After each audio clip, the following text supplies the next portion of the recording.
என் அன்பு சகோதர சகோதரிகளே, எனக்கு மிகவும் பிரியமானவர்களே, என் அன்பு திருச்சபை மக்களே, இயேசுவின் நாமத்தினாலே உங்களை நான் வாழ்த்துகிறேன். இன்று கிறிஸ்மஸ் நாள், கிறிஸ்மஸ் பண்டிகையை கொண்டாடும் நன்னாள், திருநாள். இந்த நாளிலே உங்கள் அனைவரையும் நான் வாழ்த்துகிறேன். கிறிஸ்மஸ் நல்வாழ்த்துக்களை கூறிக்கொள்கிறேன். இதே போல ஒரு நாள் நமக்கு இறைவன் கொடுத்திருப்பது ஒரு பெரிய பாக்கியம், சந்தோஷம். ஏனென்றால் இப்படிப்பட்ட ஒரு நாள் தான் அவர் உலகத்திலே நம்முடைய பாவங்களை எல்லாம் போக்குவதற்காக அவர் நமக்காக அவர் மனுஷ அவதாரம் எடுத்து வந்த ஒரு நாள் தான் கிறிஸ்துவின் பிறப்பின் பண்டிகை, கிறிஸ்து பிறந்த தினம். இந்த நாளிலே அநேக செய்திகளை, கிறிஸ்துவின் பிறப்பின் செய்திகளை நாம் எல்லாரும் கேட்டுக்கொண்டிருக்கிறோம். ஆலயங்களில் கேட்குறோம், டிவியில் கேட்குறோம், யூடியூப்பில் கேட்குறோம், இன்னும் வேதத்தில் வாசிக்கிறோம். பல காரியங்களில் நம்ம பல செய்திகளை நாம் அறிந்து கொள்கிறோம். கிறிஸ்துவின் பிறப்பின்னு சொல்லும்போது சாஸ்திரிகளை சொல்கிறோம், மேய்ப்பர்களை சொல்கிறோம், மரியாள், யோசேப்பு, முன்னணி காட்சி நிறைய வருது. இன்னும் நட்சத்திரம், இதெல்லாம் நாம் பார்க்குறோம். இன்னைக்கு இதில் இருந்து ஒரு காரியத்தை உங்களுக்கு முன்பதாக கிறிஸ்மஸ் செய்தியாக கூற விரும்புகிறேன். அந்த செய்தி எதன் அடிப்படையிலே வைத்து உங்களுக்கு நான் சொல்ல போகிறேன் என்றால், நட்சத்திரத்தை அடிப்படையாக வைத்து இந்த நாளிலே உங்களோடு கூட நான் பகிர்ந்து கொள்ளப் போகிறேன். இந்த நட்சத்திரம் ஒரு உயிரற்ற ஒரு பொருள். ஆனால் அந்த உயிரற்ற ஒரு காரியம் எவ்வளோ பெரிய காரியத்தை சாதித்தது, செய்தது என்பதை குறித்து தான் இன்றைக்கு நான் உங்களோடு கூட நான் பகிர்ந்து கொள்ள ஆசைப்படுகிறேன். அதற்கு ஆதாரமாக 2 வேத பகுதிகளையும் முதலாவது உங்களுக்கு நான் வாசிக்க விரும்புகிறேன். முதலாவதாக எண்ணாகமத்தின் புஸ்தகம் 24ஆம் அதிகாரம் 17ஆம் வசனம் இவ்விதமாக சொல்கிறது. எண்ணாகமம் 24:17 ஒரு பகுதியை, மத்திய பகுதியை வாசிக்கிறேன். ஒரு நட்சத்திரம் யாக்கோப்பிலிருந்து உதிக்கும், ஒரு செங்கோல் இஸ்ரவேலிலிருந்து எழும்பும். நட்சத்திரம், செங்கோல். இப்போ நட்சத்திரத்தை பார்த்து ராஜா பிறந்திருக்கிறார் என்பதை ஞானிகள் அறிந்தார்கள். அங்கே ஒரு செங்கோல் எழும்பும் அப்படி என்று சொல்லும்போது ராஜா பிறந்திருக்கிறார். செங்கோல் ராஜாவுடைய ஆளுகைக்கு ஒரு அடையாளமாக இருக்கிறது. இது பழைய ஏற்பாட்டிலே சொல்லப்பட்ட ஒரு பகுதி. அதே தான் புதிய ஏற்பாட்டிலே மத்தேயு எழுதின சுவிசேஷம் 2ஆம் அதிகாரம் 1ஆம் வசனத்திலிருந்து நாம் பார்க்கும்போது இங்கே இந்த சம்பவத்தை குறித்து நாம் பார்க்கிறோம். என்ன சம்பவத்தை குறித்து இங்கே நாம் பார்க்கிறோம்? கிழக்கிலே தோண்டிய நட்சத்திரத்தை கிழக்கிலிருந்து சாஸ்திரிகள் எருசலேமுக்கு அதை பார்த்து வந்தார்கள் என்பதை நாம் வேதத்திலே நாம் பார்க்கிறோம். பாருங்கள், 1ஆம் வசனம் சொல்லப்பட்டிருக்கிறது. இயேசு பிறந்த பொழுது, எங்க பெத்லகேமிலே இயேசு பிறந்த பொழுது கிழக்கிலிருந்து சாஸ்திரிகள் எருசலேமுக்கு வந்தார்கள். யூதருக்கு ராஜாவாக பிறந்திருக்கிறவர் எங்கே? கிழக்கிலே உடைய நட்சத்திரத்தை கண்டு அவரை பணிந்து கொள்ள வந்தோம் என்று சொல்லுகிறார்கள். இப்போ நல்லா கவனிக்கணும். சாஸ்திரிகள் புறப்பட்டு வந்த ஒரு இடம், அதாவது அவர்கள் ஸ்டார்டிங் பாயிண்ட் கிழக்கிலே இருந்து புறப்படுகிறார்கள். நட்சத்திரம் எங்கே தோன்றுது? அதுவும் கிழக்கில தான் தோன்றுது. இப்போ இவர்கள் புறப்பட்டு எங்கே வர்றாங்க? எருசலேமுக்கு வராங்க. எருசலேம் அது ஒரு தலைநகரமான இடம். பெத்லகேமுக்கு அன்னைக்கு எருசலேம் தான் தலைநகரம். இன்னைக்கு பாலஸ்தீனத்தில் பெத்லகேம் இருக்குது. ஆனால் அந்த நாட்களில் அது எருசலேம் தான் தலைநகரமாக காணப்பட்ட ஒரு சூழ்நிலை. பிரியமானவர்களே, அங்கே எருசலேமுக்கு வந்து யூதருக்கு ராஜாவாக பிறந்திருக்கிறார் என்பதை அன்றைக்கு ஆண்டு கொண்ட மன்னனாகிய ஏரோதுவிடம் கேட்கப்படுகிறது. அப்போ ஏரோது ராஜா ஏற்கனவே ரோம பேரரசருக்கு கீழாக அவர் காணப்பட்டாலும் யூதர்களுக்கெல்லாம் ஒரு ராஜா என்று எண்ணப்பட்ட ஒரு காலம். அப்படிப்பட்ட ஒரு சூழ்நிலையிலே அங்கே போய் கேட்குறாங்க. நாங்கள் நட்சத்திரத்தை பார்த்தோம், நாங்கள் வானசாஸ்திரிகள், அஸ்ட்ராலஜர்ஸ், ராஜா ஒருத்தர் பிறந்திருக்கிறாருங்கிறத நாங்கள் அறிந்து கொண்டோம். அந்த யூதருக்கு ராஜா எங்கன்னு கேட்கும்போது ஏரோது ஆத்திரப்படுகிறான், கோவப்படுகிறான். அவன் சொல்கிறான், நீங்கள் போய் பார்த்துட்டு வாங்க, வந்து என்கிட்ட சொல்லுங்க, நானும் பணிந்து கொள்கிறேன் சொன்னான். கடைசியாக சாஸ்திரிகள் பணிந்து கொள்கிறார்கள். திரும்பும்போது வேறு மார்க்கமாய் திரும்பி செல்கிறார் என்பதை நாம் வேதத்திலே பார்க்கிறோம். சரி, இது இந்த சம்பவம். இந்த சம்பவத்தின் அடிப்படையிலே இந்த நட்சத்திரத்தை குறித்து 3 காரியங்களை மட்டும் உங்களோடு கூட நான் பகிர்ந்து கொள்ள விரும்புகிறேன். 3 குறிப்புகளை. இந்த நட்சத்திரத்தினுடைய குவாலிட்டிஸ், குணாதிசயங்கள், அல்லது இந்த நட்சத்திரம் மூலம் செய்யப்பட்ட வேலை என்ன என்பதை குறித்து 3 குறிப்புகளை உங்கள் மத்தியிலே கிறிஸ்துமஸ் செய்தியாக நான் பகிர்ந்து கொள்ள விரும்புகிறேன். முதலாவதாக, இந்த நட்சத்திரம் கிறிஸ்து ராஜா பிறந்திருக்கிறார் என்பதை அறிவித்தது. The star announced that Christ the King is born. கிறிஸ்து பிறந்திருக்கிறார், ராஜா பிறந்திருக்கிறார் என்பதை இந்த நட்சத்திரம் அறிவித்தது, பரப்பினது. proclaimed, announced, கூறி அறிவித்தது. என் அன்பு தேவனுடைய பிள்ளைகளே, ஆண்டவர் ஒருமுறை சொல்லுவார், இயேசு கிறிஸ்து ஜனங்களை பார்த்து, சீஷர்களை பார்த்து சொல்லும்போது சொல்லுவார், நீங்க கூப்பிடலைன்னா இந்த கல்லுகள் கூப்பிடுன்னு சொல்லுவார். If you are not speak, the stones also will speak out. நீங்க பேசலன்னா இந்த கல்லுகள் கூட பேசும். என் அன்புக்குரிய தேவனுடைய பிள்ளைகளே, உயிரற்ற ஒரு நட்சத்திரம் இயேசு பிறந்திருக்கிறார் என்ற நற்செய்தியை அறிவிக்கிறது. மேய்ப்பர்களுக்கு தூதர்கள் அறிவித்தார்கள், சாஸ்திரிகளுக்கு நட்சத்திரம் அறிவிக்கிறது. Hi wise men, the king is born, Christ is born. அந்த செய்தியை அறிவிக்கிறது. என் அன்பு தேவனுடைய பிள்ளைகளே, ஒரு உயிரற்ற நட்சத்திரம் இயேசு பிறந்திருக்கிறார் என்பதை அறிவிக்கும் போது உயிருள்ள நாம் ஏன் இயேசுவை பற்றி மற்றவர்களுக்கு நாம் சொல்லக்கூடாது? ஏன் அவரை பற்றி நாம் மற்றவர்களுக்கு அறிவிக்கக்கூடாது? He is alive, he is living. அந்த உயிருள்ள தெய்வத்தை we could share to others, proclaim Jesus to others, to our friends, to our neighbors, to our relatives.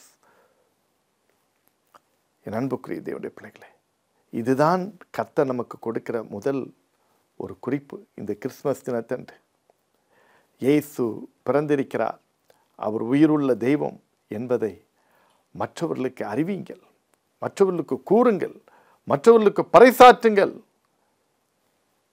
இந்த நட்சத்திரம் அப்படிப்பட்ட ஒரு பணியை செய்தது. இரண்டாவதாக, இந்த நட்சத்திரத்தை குறித்து சொல்லும்போது பாருங்கள், இந்த நட்சத்திரம் சாஸ்திரிகளை கிறிஸ்துவுக்கு நேராக வழிகாட்டியது. The star led the wise man to Christ. கிறிஸ்துவுக்கு நேராக என்ன செய்து இந்த நட்சத்திரம் வழிகாட்டியது. வானத்தில் திடீர்னு ஒரு நாள் பார்க்குறாங்க இந்த வானசாஸ்திரிகள், அஸ்ட்ராலஜர்ஸ். திடீர்னு ஒரு மிராக்குலர் சைன் இருக்குது, ஆச்சரியமான ஒரு அடையாளத்தை பார்க்குறாங்க. ஒரு பிரைட் ஸ்டார் மின்னிக்கிட்டே இருக்கிறத பார்க்குறாங்க. அந்த பிரைட் ஸ்டார் சம்திங் டிஃப்ரெண்டாக இருக்கிறத பார்க்குறாங்க. அந்த ஸ்டார் ஒரு அன்யூஷுவல், நாட் யூஷுவல்.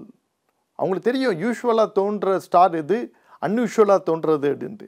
அப்போ வழக்கத்திற்கு மாறாக ஒரு நட்சத்திரம் வானத்திலே தோன்றுகிறது என்பதை பார்க்கிறார்கள். அதுவும் கிழக்கு திசையிலே தோன்றுகிறதே.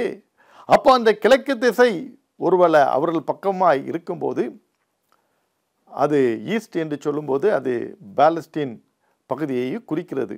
அது மட்டுமல்ல, இந்த சாஸ்திரிகளும் கிழக்கிலிருந்து தான் வந்தார்கள் என்று சொல்லப்பட்டிருக்கிறது. அப்போது கிழக்குன்னு சொல்லும்போது இன்னைக்கு உள்ள மாடர்ன் டைமில் இந்த சாஸ்திரிகள் எங்கேருந்து வந்திருப்பாங்க? இப்போ இருக்கிற ஈரான், ஈராக், சவுதி அரேபியா இப்படிப்பட்ட பகுதியிலிருந்து இந்த சாஸ்திரிகள் புறப்பட்டு சென்று இருக்கலாம் என்பதுதான் வரலாற்று குறிப்பு. அதிலே ஒரு வரலாற்று ஆசிரியர் விதமாக சொல்கிறார், இந்திய பகுதியிலிருந்து கூட ஒரு சாஸ்திரி சென்றிருக்கலாம் அப்படி என்று சொல்லப்படுகிறது. ஆனால் அதிலே சரியான தெளிவு கிடையாது. இருப்பினும் நட்சத்திரம் தோன்றினது கிழக்கில், அதே நேரத்தில் சாஸ்திரிகளும் புறப்பட்டு இடம் கிழக்கில் இருந்து புறப்பட்டு எருசலேமில் உள்ள பெத்லகேமை நோக்கி அவர்கள் சென்று இருக்கிறார். அப்போ இந்த பயணத்திலே இவர்களை வழிகாட்டியது எது? நட்சத்திரம். The star led the wise man to Christ. இவர்கள் நடந்து போகும்போது இந்த நட்சத்திரம் வழிகாட்டிட்டே இருக்குது. ஏரோதுக்கு அரண்மனைக்கு போகும்போது நட்சத்திரத்தை பார்த்து செல்கிறார்கள். ஏரோதுக்கு இடம் தெரியவில்லை என்று சொன்ன உடனே மீண்டுமாக வெளியே போகிறார்கள், அந்த நட்சத்திரத்தை பார்க்கிறார்கள். ஆனால் ஒரு குறிப்பிட்ட இடம் வருகிறது. வரும்போது அந்த நட்சத்திரம் அப்படியே நின்று விட்டது. வேதத்திலே பார்க்கிறோம், அது சரியாக அங்கே அவர்களை வழிநடத்தினது பார்க்கிறோம். 9ஆம் வசனம் இவ்விதமாக சொல்கிறது, ராஜா சொன்னதை அவர்கள் கேட்டு போகையில் இதோ அவர்கள் கிழக்கிலே கண்ட நட்சத்திரம் பிள்ளை இருந்த ஸ்தலத்திற்கு மேல் வந்து நிற்கும் வரைக்கும் அவர்களுக்கு முன் சென்றது. எங்க இயேசு பிறந்திருக்கிறாரோ அந்த இடம் வரைக்கும் அந்த நட்சத்திரம் அவர்களை கரெக்டாக வழிகாட்டியது. த டிவைன் லீடர்ஷிப், ஒரு தெய்வீக வழிகாட்டுதல், வழிநடத்துதலை இங்கே நாம் பார்க்கிறோம். த டிவைன் லீடர்ஷிப், நல்ல ஒரு கைடன்ஸ், வழிகாட்டுதலை பார்க்கிறோம். பிரியமான தேவனுடைய பிள்ளைகளே, ஒரு உயிரற்ற நட்சத்திரம் ஒரு உயிருள்ள சாஸ்திரிகளை வழிகாட்டியது. அப்படி என்றால் இதில் இருந்து நாம் கற்றுக்கொள்கிறது என்ன? நாமும் மற்றவர்களை கிறிஸ்துவுக்கு நேராக வழிகாட்டுவதற்கு நாம் அழைக்கப்பட்டிருக்கிறோம். அந்த இடம் வரைக்கும், கிறிஸ்து வரைக்கும் அந்த நட்சத்திரம் வழிகாட்டினது. அதே போல நாமும் இயேசுவை ஜனங்கள் அறிந்து கொள்ளும் வரைக்கும், அவர்கள் கர்த்தரை புரிந்து கொள்ள வரைக்கும், அவர்களை தெரிந்து கொள்ள வரைக்கும் நாம் மற்றவர்களை கிறிஸ்துவுக்கு நேராக நாம் வழிகாட்ட வேண்டும், நாம் செய்ய வேண்டும். யார் இதை செய்வார்? அவரை அறிந்தவர்கள், அவரை தெரிந்தவர்கள், அவர்களை ஏற்றுக்கொண்டவர்கள், இரட்சிப்பின் நிச்சயத்தை பெற்றவர்கள் மாத்திரமே நாம் மற்றவர்களை கிறிஸ்துவுக்கு நேராக வழிநடத்த முடியும். என் அன்பு தேவனுடைய பிள்ளைகளே, அந்த பாக்கியத்தை ஒருவேளை இந்த நட்சத்திரம் பெற்றிருக்குது பாருங்க. அதுதான் இந்த உயிரிட்ட ஒரு நட்சத்திரம் எப்படி ஒரு உயிருள்ள நட்சத்திரமாக செயல்பட்டது. இன்னும் வேறு விதத்தில் சொல்ல போனா, ஒரு உயிரற்ற நட்சத்திரம் எப்படி உயிருள்ள மக்களுக்கு அது ஒரு சாட்சியாக, எடுத்துக்காட்டாக செயல்பட்டது என்பதை இந்த பகுதியிலே நாம் பார்க்க முடிகிறது. முதலாவது சொன்னேன், நட்சத்திரம் கிறிஸ்து பிறந்திருக்கிறார் என்பதை அறிவித்தது. இரண்டாவது, நட்சத்திரம் சாஸ்திரிகளை கிறிஸ்துவுக்கு நேராக வழி நடத்தியது. மூன்றாவது பார்க்கிறோம், 10வது வசனத்தில் விதமாக சொல்லுகிறது. என்ன சொல்லுகிறது? அவர்கள் அந்த நட்சத்திரத்தை கண்டபோது மிகுந்த ஆனந்த சந்தோஷம் அடைந்தார்கள் என்று சொல்லப்பட்டிருக்கிறது. மிகுந்த ஆனந்த சந்தோஷம். ஆங்கிலத்தில் விதமாக சொல்லப்பட்டிருக்கிறது, when they saw the star they were overjoyed. இன்னொரு மொழிபெயர்ப்பில் எப்படி தெரியுமா போட்டிருக்குது? they rejoice exceedingly with great joy என்று சொல்லப்பட்டிருக்கிறது. அப்படி என்றால் மூன்றாவது என்ன குறிப்பை நான் சொல்ல விரும்புகிறேன்னா, the star made people rejoice. இந்த நட்சத்திரம் ஜனங்களை சந்தோஷப்படுத்தியது, சாஸ்திரிகளை சந்தோஷப்படுத்தியது. அதான் முக்கியம். இந்த நட்சத்திரம் உயிருள்ள மக்களை சந்தோஷப்படுத்தியது. அதனால்தான் சொல்லியிருக்குது, அவர்கள் அந்த நட்சத்திரத்தை கண்டு ஆனந்த சந்தோஷம் அடைந்தார்கள்.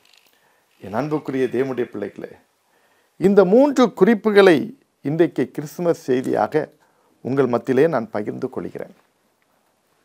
நட்சத்திரத்தை குறித்து சில தகவல்களை உங்களுக்கு நான் சொன்னேன். பிரியமான தேவனுடைய பிள்ளைகளே, இந்த கிறிஸ்துவின் பிறப்பின் பண்டிகையிலே நாம் எல்லாரும் வீட்டிலும் நட்சத்திரங்களை தொங்க விட்டிருக்கிறோம், ஸ்டார். அவர்கள் ஏழையோ பணக்காரனோ நடுத்தர வசதி உள்ளவர்களோ யாராக இருந்தாலும் சரி, குடிசை வீட்டில் குடியிருக்கிறாங்களோ பங்களாவில் குடியிருக்கிறாங்களோ, அவர்களுக்கு இந்த கிறிஸ்துவின் பிறப்பின் பண்டிகையை கொண்டாடும் போது எல்லார் வீட்டிலையும் ஒரு சின்ன ஸ்டாராவது என்ன செய்யும்? தொங்க விடப்பட்டிருக்கும். இந்த ஸ்டார் எங்கேருந்து வந்தது? அந்த கிழக்கிலே தோண்டிய நட்சத்திரத்திலிருந்து வந்தது. என் அன்பு தேவனுடைய பிள்ளைகளே, நம்ம வீடுகளெல்லாம் ஸ்டாரால் நம்ம அலங்கரித்திருக்கிறோம், நல்லது. ஆனால் அந்த நட்சத்திரம் நமக்கு இன்னைக்கு கற்றுக் கொடுக்கிற இந்த 3 பாடங்களை நாம் உள்வாங்கிக் கொண்டு நாம் வாழ்க்கையிலே கடைபிடிப்பதற்கு நாம் ஆயத்தமா? என்ன அந்த 3 காரியங்கள்? மீண்டுமாக I would like to some அப், அதை நான் நிறைவு செய்ய விரும்புகிறேன். முதலாவது, இந்த நட்சத்திரம் கிறிஸ்து பிறந்திருக்கிறார் என்பதை அறிவித்தது.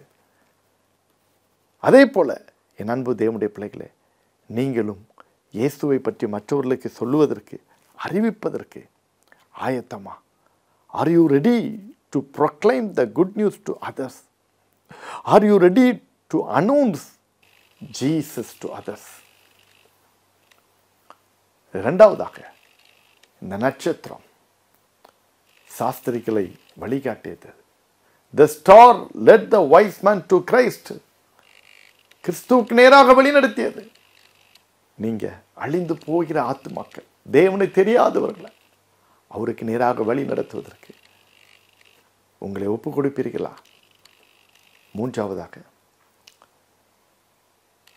the star made people rejoice. நட்சத்திரம் மக்களை சந்தோஷப்படுத்தியது. என் அன்புக்குரிய தேவனுடைய பிள்ளை, ஒரு நட்சத்திரமே சந்தோஷப்படுத்தும் போது ஏன் உங்கள் மூலமாக துன்பப்படுகிறவர்கள், கண்ணீர் விடுகிறவர்கள், கஷ்டப்படுகிறவர்கள் ஆறுதல் அடையட்டுமே, அவர்கள் தேர்தல் அடையட்டுமே, சந்தோஷம் அடையட்டுமே. என் அன்புக்குரிய தேவனுடைய பிள்ளைகளை, அநேகருடைய கண்ணீர்களை துடைக்கிற பாத்திரமாக கர்த்தர் உங்களை பயன்படுத்து. அர்ப்பணிப்பீங்களா? ஒப்பு கொடுப்பீங்களா? இந்த நல்ல அர்ப்பணிப்பும் ஒப்பு கொடுப்பும் இந்த நாளிலே நீங்கள் செய்வீர்கள் என்றால் மெய்யாகவே இந்த கிறிஸ்து பிறப்பின் பண்டிகை ஒரு அர்த்தமுள்ள பண்டிகையாக, ஒரு சிறப்புமிக்க பண்டிகையாக காணப்படும். ஆண்டவராய் கர்த்தர் உங்களையும் உங்கள் குடும்பத்தையும் ஆசீர்வதிக்கட்டும். இந்த பண்டிகை நாளிலே நீங்கள் குடும்பமாய் வாழ்ந்திருக்க, சுகித்திருக்கும்படி உங்களை நான் வாழ்த்துகிறேன்.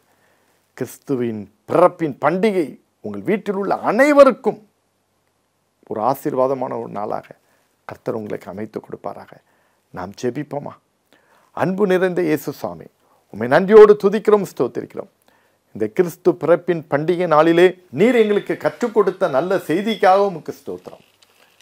தகப்பனே, இந்த நட்சத்திரத்தை குறித்து எங்களுக்கு அருமையான ஒரு செய்தியை நீ தந்தீரப்பா. நட்சத்திரம் கிறிஸ்துவை மற்றவர்களுக்கு அறிவித்தது. நட்சத்திரம் மற்றவர்களை கிறிஸ்துவுக்கு நேராக வழிநடத்தியது. நட்சத்திரம் மற்றவர்களை சந்தோஷப்படுத்தியது. அதே போல நாங்களும் கர்த்தாவே அநேகரும் உமக்கு நேராக வழிநடத்துகிறவர்களாக, அநேகருக்கு உம்மை பற்றி சொல்லுகிறவர்களாக, அது மட்டுமல்ல கர்த்தாவே தகப்பனே, அநேகருக்கு சந்தோஷத்தை விதைக்கிறவர்களாக எங்களை மாற்றும் அப்பா. யார் யாரெல்லாம் அப்படிப்பட்ட ஒரு நல்ல தீர்மானத்தை இந்த நாளிலே எடுக்கிறார்களோ, அந்த தீர்மானம் எடுக்கிற உடைய பிள்ளைகளை நீர் ஆசீர்வதிப்பீராக ராஜா. இந்த பண்டிகை நாளிலே அவர்கள் மீது உங்களுடைய விசேஷத்தை கரத்தை வைப்பீராக. இந்த பண்டிகை நாளிலே தேவ பிரசன்னம் உடைய பிள்ளைகள் மீது இறங்குவதாக இயேசு சாமி, இறங்குவதாக. ஒவ்வொருவரையும் ஆசீர்வதியும். ஒவ்வொரு மீதும் உடைய கிருபை இருக்கட்டும் சாமி. வியாதிகள் துன்பங்களுக்கு விலக்கி பாதுகாத்துக் கொள்ளும். தரித்திரத்தை விடுத்து எடுத்து போடும். கர்த்தருடைய கிருபை உம்முடைய பிள்ளைகள் மீது இறங்கட்டும் இயேசுவின் நாமத்தினாலே. உம்முடைய கிருபைகளை மூடி மறைத்துக் கொள்ளும். எந்த தீங்கு வராதபடி காத்துக்கொள்ளும். இந்த பண்டிகையின் சிறப்பும் ஒவ்வொரு குடும்பத்தோடும் அவருடைய வீட்டார் அனைவரோடு கூட இருந்து வழி நடத்துவதாக. எல்லா துதி கன மகிமை புகழெல்லாம் உமக்கே செலுத்துகிறோம் ராஜா. நீர் ஏற்றுக்கொள்ளும். இயேசுவின் நாமத்தில் வேண்டிக் கொள்கிறோம் பிதாவே, ஆமென். அன்புக்குரியவர்களே, மெய்யாகவே இந்த கிறிஸ்மஸ் நாளை கர்த்தர் உங்களுக்கும் உங்கள் குடும்பத்திற்கும் ஆசீர்வாதமாக்கி தருவார். தொடர்ந்து நம்முடைய மை டெலிவரன்ஸ் சர்ச் யூடியூப் சேனலை இதுவரை நீங்கள் சப்ஸ்கிரைப் பண்ணலன்னா இன்றைக்கே சப்ஸ்கிரைப் பண்ணுங்கள். ஞாயிற்றுக்கிழமை தோறும் காலை 9:30 மணிக்கு நடைபெறும் விடுதலையின் ஆசீர்வாத ஆராதனையிலே நீங்கள் குடும்பமாய் வாருங்கள். தேவனுடைய ஆசீர்வாதத்தை பெறுங்கள். கர்த்தர் தாமே உங்களை ஆசீர்வதிப்பாராக.